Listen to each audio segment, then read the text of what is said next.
Salut Can Bactavi, je vais te parler d'un bouquin aujourd'hui qui est le guide des traces d'animaux en France et en Europe. Il a été écrit par Muriel Chazelle et Luc Chazelle, donc un couple apparemment. Et franchement c'est un livre qui est plutôt exhaustif, on va dire, sur toutes les espèces que tu peux trouver en Europe. Alors je pense qu'il n'y a pas tout, hein, mais il y a vraiment une grosse partie.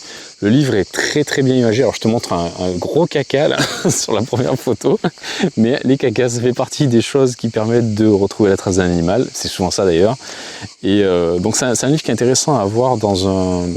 Alors pas forcément spécifiquement ce livre, mais c'est des connaissances qui sont intéressantes à avoir dans le cadre d'une survie, d'une autonomie. Si demain tout devait s'effondrer, ce serait quand même intéressant de pouvoir retrouver les animaux à la trace dans une forêt ou dans un biotope quelconque, quoi, ou même dans ton jardin, tu vois. Moi, il m'a servi à identifier des campagnols, tu vois. J'ai retrouvé des petites traces de campagnols. Donc c'était des petites noisettes rongées, tu vois, et la façon dont les noisettes étaient rongées démontrait bien que c'était du campagnol, tu vois. Et c'est du coup avec ce bouquin que j'ai pu identifier ça. Donc dedans, t'as vraiment, c'est une mine d'informations. Hein. T'as un premier, au départ, là, t'as des informations sur les... avant les traces, ouais. Hop. Bon là tu vas rien voir, mais avant les traces, tu as des informations sur le pistage, comment fonctionne le pistage, qu'est-ce que c'est une voie, les différentes allures, tu vois, en fonction des animaux, tu vois, la marche, l'allure rapide. Du coup, ça fait pas les mêmes traces, ça s'enfonce pas de la même manière. Et ensuite, tu as le volet donc par animal, tu vois. Donc chaque animal, par exemple, là tu vois l'écureuil roux. À chaque fois, tu as l'air de répartition, tu as les traces de l'animal, tu as une explication sur comment l'animal vit, de quoi il se nourrit, quels sont ses comportements dans la vie de tous les jours, et comment le repérer, tu vois. Et donc là, tu vois, sur l'écureuil, tu as plusieurs pages, tu vois, il y a 4 pages dessus.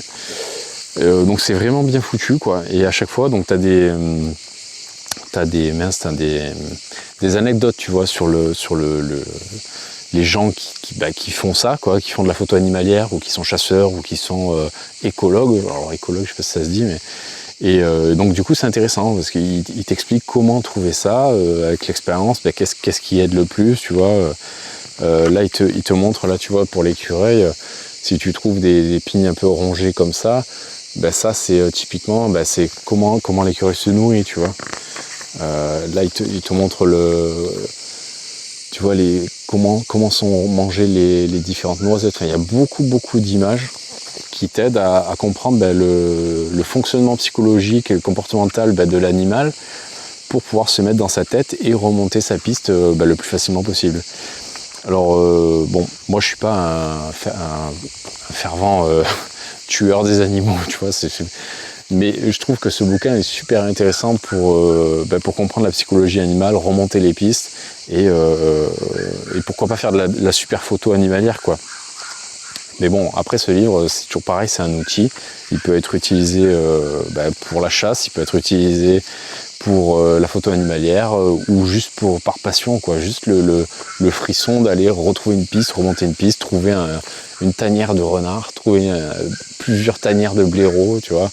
Voilà, c'est un livre qui est vraiment balèze, il est gros, il est exhaustif. Après, on a tous les animaux qui sont représentés là, on les a pas forcément, nous, en France. Hein. Par exemple, il y a l'élan dedans, des élans, on n'en a pas en France. Hein. Il y a des bisons, enfin, il y a un peu de tout, quoi. Et à chaque fois, il te montre les différents indices qui vont te permettre de remonter jusqu'à la piste de cet animal. Donc franchement, ce livre, vraiment pas mal. Alors quand je l'avais acheté, je l'avais pris sur Amazon. Il y avait un commentaire qui disait qu'il y avait 2-3 fiches qui étaient fausses, qu'il y avait des informations fausses dedans. Moi, je les ai pas retrouvées. Voilà, bon, après, vu la taille du pavé, le truc il fait plus de 400 pages. Normal qu'il y ait des coquilles un peu dedans. Mais bon, il est bien. Le seul point noir, 30 €, tu vois, c'est son prix. Hein. 30 €, ça pèse un peu quand même pour un guide des traces d'animaux. Mais c'est le plus gros que j'ai trouvé, 280 espèces, très bien imagé, donc vraiment vraiment intéressant. Il y a des petites marques là sur le côté, je sais pas si tu vois les codes de couleurs là, qui permettent de dire voilà, ça c'est les prédateurs, ça c'est les oiseaux, ça c'est les herbivores. Enfin voilà, ça permet de trouver, d'aller rechercher plus rapidement l'animal que tu désires observer. Et voilà, donc ouais, lui il est vraiment cool, je te recommande si t'es intéressé par ça et que c'est quelque chose que tu veux intégrer dans tes connaissances et ta pratique de l'autonomie, c'est franchement un petit livre sympa à avoir, il est assez exhaustif, tu vois, il y a beaucoup d'animaux, et surtout ce qu'il y a de plus par rapport aux autres, je trouve, c'est il y a beaucoup plus d'informations sur l'animal en question, tu vois, sur son mode de vie, sur ses habitudes alimentaires, sur la reproduction, tu vois, donc c'est pas juste t'as les empreintes et comment la voie elle se fait, c'est aussi comment l'animal y vit, quels sont ses comportements, tu vois. Donc ça va te donner plus de contexte pour pouvoir anticiper et adapter ta chasse, du coup, enfin ta poursuite de l'animal, quoi. Voilà. Donc je te le recommande, vraiment pas mal. Je te dis à la prochaine. Ciao.